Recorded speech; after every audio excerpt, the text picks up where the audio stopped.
cabbage looper on cauliflower that you do on broccoli. The one big difference is with cauliflower, you're going to get one big head, period.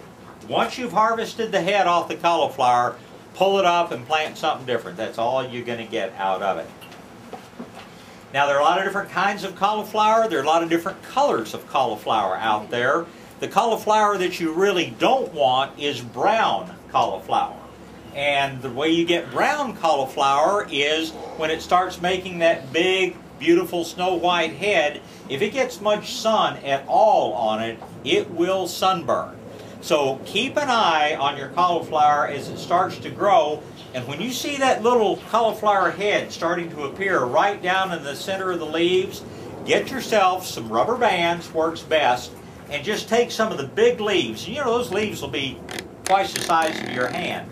Pull them together and put a rubber band around the top of it, because cauliflower heads are very susceptible to sunburn.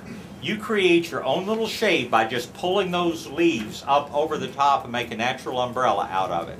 You do that, you can grow a head of cauliflower as big as a dinner plate that will be perfectly white or purple or whatever color you're growing. But it's especially true in the spring, but it's also true in the fall. Be sure and pull the leaves up over the top and tie them together so that you keep the sun off your cauliflower heads. Yes, sir? The lack of light doesn't hurt the growth? Doesn't affect the growth of the head at all. It would the plant, perhaps? The plant's going to keep producing more leaves. And, you know, you've got 15, 20 leaves. You're only going to pull 4 or 5 of them up over the top. So, yeah, not going to hurt anything at all. Best variety. My two favorites, if you want white cauliflower, are Snow Crown and Snowball. But cauliflower, there are a bunch of good varieties out there. And I've not grown the purple. You know, I've seen it in the grocery stores, but it also grows very well here. The other thing is, if you don't want to use rubber band, I had a beautiful garden. I had the heavy plastic clothespins, different colors, and I had them all on there. That works. It did. That works just fine. Yes, ma'am. Why don't you just plant them in the shade? Because the plants need the sun to grow well. You get spindly plants and tiny little heads, and not very impressive to grow a cauliflower that's this big around. You know, bigger is better. Questions about cauliflower? Okay, next related plant is going to be cabbage. And you can certainly grow good cabbage. There are absolutely no secrets to growing cabbage. The cooler it is, the tighter the head will be. Cabbage is one that I'm going to recommend that you spray prophylactically with your BT worm killer, because once the worms get in there and start chewing holes in the leaves, it's pretty hard to to totally disguise what that is. I guess you can make slaw out of it or something, but once again, somebody sees wormholes eating through the cabbage, they're not going to be as crazy about having that for dinner. So do spray your cabbage periodically with your BT worm killer. It just will give you nicer heads. The colder it is, the tighter the head will be. The warmer it is, the looser and more open the head will be, but it still tastes just the same. And it's still excellent. I don't care if you're making sauerkraut, if you're making slaw, if you're cooking it, you can grow excellent cabbage here. Yes, sir? When you're spraying on the foliage, I'm getting some foliage. Do I need to spray underneath the leaves or just on top of the plant is fine? That's a good question. Probably on top is plenty, because the cabbage worms tend to just start at the edge and eat their way in, and it only takes a small amount of BT. BT is a stomach poison to these things. They take one bite out of a leaf that has BT on it, they stop feeding immediately, and then they'll die within a few hours. So try to coat the leaves as best you can, but don't worry about trying to always hit the bottom side of the leaf. That's a really good question. Yes, sir? What makes them split? What makes them stretch? Split. Oh, split. That is usually being too dry and then getting a lot of moisture all at once. It's kind of like a tomato. You know, tomatoes sit there and that skin kind of toughens. You keep them too wet and it starts to expand and the skin can't stretch, so it splits. But yeah, usually it's from staying first too dry and then too wet. Keep your soil moisture even and you shouldn't have that problem at all. Yes, sir? Expanding on his question, when you're foliar feeding with the seaweed, you want to get that under the leaves? Or it gets absorbed from the top just fine. Yeah, not a problem at all. Yes? Can you mix that BT with the seaweed? Wouldn't hurt anything. Yeah, wouldn't hurt anything at all. Question? Yes, sir. Any difference between regular cabbage and red cabbage? No. Regular cabbage, red cabbage are just two different colors. And kale you can grow just like you can grow, you know, the cabbages. The kale will tend to be more open, and some of the red cabbages will be more open, but some of them will also make the tight head.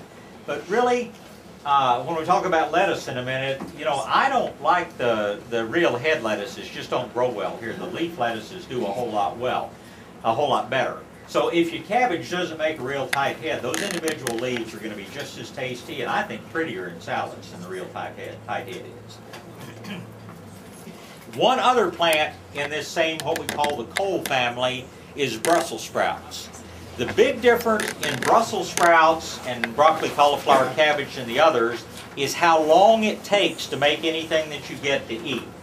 Broccoli and cauliflower, you'll be harvesting nice big heads of stuff to eat in 45 to 60 days, depending on the variety. Brussels sprouts are much, much slower. With broccoli and cauliflower, we can plant one crop in the fall, one crop in the spring. Brussels sprouts take a minimum of about 4 months to do anything. So we plant Brussels sprouts in the fall, hope that we have good weather through the winter months, and we harvest Brussels sprouts in the spring. Grow Brussels sprouts if you want a nice challenge, if you want bragging rights for having grown Brussels sprouts. But don't plan to open a roadside fruit stand based on the Brussels sprouts you're going to grow here. Because my experience in my garden, only get good Brussels sprouts about 1 out of 3 years. The weather always seems to do me in one way or another. But of course, what you get, the Brussels sprouts are going to look just like a cabbage plant for about 3 to 4 months of growth.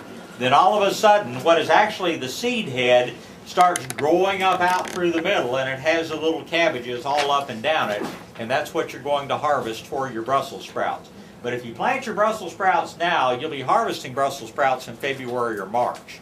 So don't even think about planting them as a spring crop. And again, my success has been mediocre as far as growing Brussels sprouts well. Hey, but it's fun. You know, it's, you know, plant 4 or 5 plants. It's not going to take up a whole lot of your garden space. And, you know, if you grow a good head of Brussels sprouts, then you've obviously got bragging rights. You can come to this seminar and say, well, I grow good Brussels sprouts and you don't. But that's basically what we call the cole family plants. Cabbage, cauliflower, broccoli, kale, and Brussels sprouts. And they all are certainly worth growing. They're very resistant to most diseases. In the cool weather, they're pretty much resistant to all insects. If you let them go too long in the spring, you will fight gray aphids on them. And when that starts showing up, it's time to pull them up, throw them in the compost pile. That's not a concern for fall. Yes? Are you going to try Brussels sprouts? Did you do it from a plant? Always from a plant. Always from a plant. That whole group of plants is just, the seed germinates somewhat irregularly. And if you want to grow it from seed, what I'll recommend you do is get, you know, a little pot and put a dozen seeds in it. Then when the seeds come up, you know, the first leaves, what we call the cotyledons or seed leaves, are just little flat things that come out, kind of kidney shaped. Then you'll start seeing your true leaves. Let them make 1 or 2 sets of true leaves, and then transplant them into pots and then into garden. I don't know anyone other than some of the real big commercial growers that really direct seed any of those plants directly into the garden. If you're lucky with Brussels sprouts, you'll love them because they don't taste anything like that crap in the store. Yeah, that's the truth. And I love holidays, which to me is the main reason to grow Brussels sprouts. But yeah, they are absolutely delicious when you are. Have you grown them well here? Me? Yeah. 1 time. It's okay. I'm not bragging. Yes, sir. Do you have to spray the kale for worms as well? Anything in that family is real susceptible to this little green worm. It's just one specific worm they call a cabbage looper. And yes, you probably are going to have to spray it just to be safe. Okay. Other things that I love to grow in the garden, and like I say, I'm just going to kind of jump around, but garlic. Garlic is so easy to grow here. I don't understand the high prices they get for garlic in the grocery stores. This wasn't an especially good year, but this was our driest year in history and our hottest year in history. So don't judge your success as a gardener by anything that happened this year. October is the month to plant garlic, and garlic is so easy to grow. If you just want, good average garlic, go to the grocery store, buy your big pot of garlic, split it open. You're going to get somewhere between 8 and 12 or 15 of the little bitty cloves of garlic. That's what you're going to plant individually into the garden. And by next spring, if the weather's good, you'll have a nice big head of garlic.